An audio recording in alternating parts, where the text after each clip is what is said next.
Assalamualaikum. Puasa-puasa izin ngobrolin menu lebaran lagi nih. Kemarin udah ulas menu kayak Arab gurun ya, atau Arab Beduin yang lokal wisdomnya cenderung daging yang manyus. Buat yang condong karnivor atau diet itu mungkin cocok.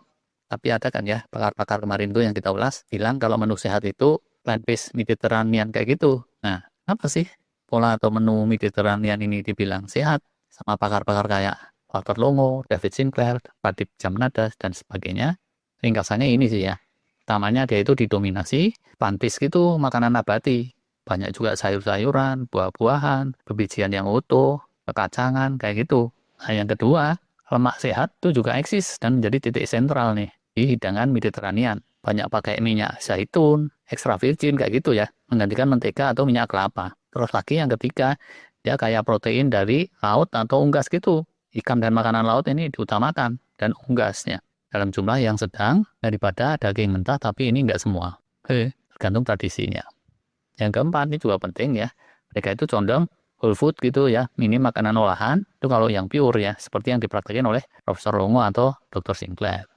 Terusnya lagi, dia ada kecenderungan ngurang-ngurangin garam juga ya, mengkompensasinya dengan rempah-rempahan untuk menyedap makanan, bawang-bawangan, oregano, ketumbar, jinten, apalagi itu. Nah, tapi ternyata apa coba? Itu tuh yang kelasnya very best gitu ya, yang terus diadopsi oleh para pakar. Cuman kenyataannya pas waktunya pesta, entah tahun baru, lebaran atau apa, beda lagi ternyata. Walah, sama aja ternyata seperti di kita ya. Kalau pas waktunya pesta, suguhan-suguhan umum di Mediterranean itu ya bisa dibilang banjir gula kayak gitu. Banjir makanan manis, minuman manis, banjir karbo juga. Banyak sih yang tidak merayakan lebaran ya di sana. Tapi di antara yang merayakan lebaran, itu banyak juga sih yang polanya anarki tadi itu. Banjir gula karbo dan makanan minuman manis. Anak-anak di Turki gitu ya. Kalau kebanyakan pesta, makan enak, minum enak, ujungnya ya kayak di foto cover kita itu. Belepotan habis dan banyak yang terus giginya jadi gigis astagfirullah. Dulu kan ya, Turki itu sempat jadi adidaya dunia.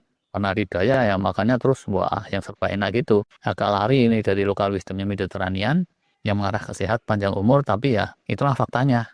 Bahkan tahu nggak, Idul Fitri itu sendiri ya, selain dijuluki sebagai hari raya buka puasa, disebut juga Bairam atau Bajram gitu ya, alias hari raya gula-gulaan atau festival manis-manisan. Jadinya bubrak banget tuh kalau kita mencontoh secara plek-ketiplek gaya-gayanya Muslim Mediterranean secara umum. Nah, terus kalau yang punya tradisi lebaran unik tapi relatif rendah gula karbo, ada apa enggak sih? Susah juga nyarinya. Tapi googling sana sini, ternyata ya ada juga yang punya tradisi makanan lebaran yang tetap sehat ya. Yang mungkin ini bisa menginspirasi kita nih, Muslim-Muslim Indonesia. Di daerah Mediterranean ya itu ada di sejumlah daerah di Balkan yang lokal wisdomnya masih terpelihara. Albania, Bosnia kayak gitu ya. Cara lain mereka punya suhu meso gitu ya.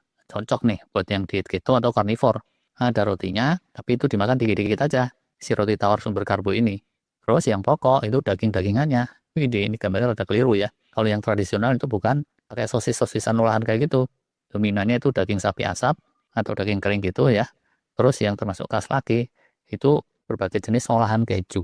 Nah, buat yang ngidam-ngidaminya lontong sayur, opor, ketupat, dan gulai-gulean, bisa tepok jidat sih. Kalau lebaran suguhannya kayak gini, tapi buat yang niat banget membentuk tradisi baru ya, yang lebih variatif dan mengarah ke menu rendah gula karbo, inspirasi bisa diambil dari hidangan suhu miso ini. Nggak tahu deh ini, semoga ejaannya benar. Alternatif lain itu ya, suguhan yang pokoknya tadi, ikan-ikanan dan sumber makanan laut. Daging-dagingan pun tuh utamanya daging unggas ya yang disajikan dingin atau cold cuts gitu. Ya, karbo-karbonya tentu juga ada ya, berupa roti gandum, roti-rotian tipis gitu, tapi kalau mengikuti local wisdomnya, ya bagian karbo ini dimakannya dikit-dikit aja, karena toh rasanya juga plain kan. Ya gitu deh, kira-kiranya ya terkait menu Mediterranean, nggak semuanya serba sehat, tapi kalau mau dipilah-pilih untuk dapetin unsur sehatnya, itu bisa. Nah, kalau pilihannya benar, anak-anak pun nggak jadi belepotan kayak tadi tuh. Jadi lebih resik, cantik, lucu, giginya pun bagus. Buat yang ada pengalaman lebih dalam ya terkait menu-menu sehat Mediterranean, silakan aja kalau mau sharing. Terima kasih. Wassalam.